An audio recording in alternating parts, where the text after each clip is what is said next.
ನೋಡಿ, ನಿನ್ನೆ ಕಾಂಗ್ರೆಸ್ ವತಿಯಿಂದ ಮೈಸೂರಿನಲ್ಲಿ ಸಾಧನಾ ಸಮಾವೇಶವನ್ನು ಹಮ್ಮಿಕೊಳ್ಳಲಾಗಿತ್ತು. ಅಲ್ಲಿ ಡಿ ಕೆ ಶಿವಕುಮಾರ್ ಅವರಿಗೆ ಸ್ವಾಗತ ಕೋರಿ ಅಂತ ಪಕ್ಕದಲ್ಲೊಬ್ಬರು ಬಂದು ಸಿಎಂ ಅವ್ರಿಗೆ ಹೇಳ್ತಾರೆ, ಕಿವಿ ಮಾತು ಹೇಳ್ತಾರೆ. ಅವಾಗ ಡಿ ಕೆ ಅವರು ಇಲ್ವಲ್ಲ, ಇಲ್ಲಿ ಎದ್ದೋದ ಮೇಲೆ ಅವ್ರನ್ನೇನ್ಗೆ ಸ್ವಾಗತ ಮಾಡ್ಕೊಳಕ್ಕಾಗತ್ತೆ ಅಂತ ಹೇಳಿದ್ರು. ಈ ವಿಚಾರವನ್ನ ಬಿಜೆಪಿ ಟೀಕೆ ಮಾಡಿತ್ತು. ಅದಕ್ಕೆ ಸಿಎಂ ರಿಯಾಕ್ಷನ್ ಕೊಡ್ತಾ ಇದ್ದಾರೆ. ಬಿಜೆಪಿಯಿಂದ ಮೊಸರಲ್ಲಿ ಕಲ್ಲು ಹುಡುಕೋ ಕೆಲಸ ಆಗ್ತಾ ಇದೆ. ಕಬಿನಿಗೆ ಬಾಗಿನ ಅರ್ಪಿಸಿದ ಬಳಿಕ ಸಿಎಂ ಸಿದ್ದರಾಮಯ್ಯನವರು ಇದ್ರ ಬಗ್ಗೆ ಸ್ಪಷ್ಟನೆ ಕೇಳಿದ್ರು.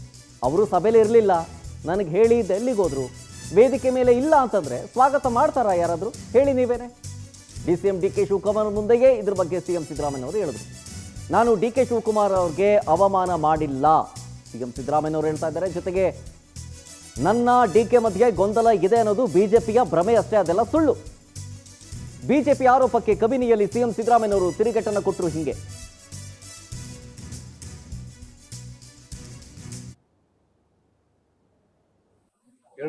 ಆ ಪದ ಬಳಸ್ಬಿಟ್ರಿ ಅನ್ನುವಂಥದ್ದನ್ನ ಅಶ್ವತ್ಥಾನ ಸಮೇತ ಸ್ವಾಗತ ಕೋರುವಂತ ವಿಚಾರದಲ್ಲಿ ಅಲ್ಲ ಹೆಸರು ಕರೀಲೇ ಇಲ್ಲ. ಬಿಜೆಪಿಯವರು ಮೊಸರು ಕಲ್ಲು ಹುಡ್ಕೋತ ಯಾವಾಗಲೂ ಸಮಾರಂಭಗಳಲ್ಲಿ ಸ್ವಾಗತ ಮಾಡೋದು ಯಾರು ಇರ್ತಾರೆ ಅವ್ರಿಗೆ ಸ್ವಾಗತ ಅಲ್ವಾ, ಹೆಸರು ಹೇಳೋದು ಯಾರು ಇರ್ತಾರೆ ಅವ್ರಿಗೆ ಹೆಸರು. ಅವಮಾನ ಎಲ್ಲಿ ಮಾಡ್ದು ನೀವು ಅವ್ರು ಕೇಳಿದ್ರಿ, ಅವಮಾನ ಮಾಡ್ಲಿಲ್ಲ ಅಂತ ಹೇಳ್ಬೇಕಾಗಿತ್ತಲ್ಲ ನೀವು.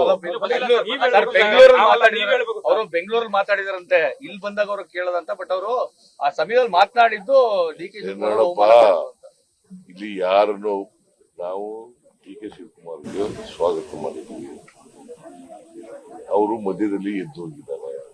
ಹೇಳ್ಬಿಟ್ಟು ಅದು ಬೆಂಗಳೂರು ಡೆಲ್ಲಿಗೆ ಹೋಗ್ಬೇಕು ಅಂತ ಹೇಳ್ಬಿಟ್ಟು ಹೋಗಿದ್ದಾರೆ. ಸೊ ಅದರಿಂದ ಅವ್ರ ಹೆಸರು ಹೇಳಲಿಲ್ಲ ಅಷ್ಟೇ.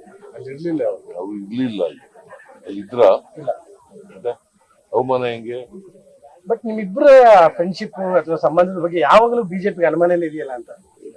ಯಾವ ನಮ್ಮಿಬ್ಬರ ಮಧ್ಯೆ ಒಡಕುಂಟು ಮಾಡ್ಲಿಕ್ಕೆ ಪ್ರಯತ್ನ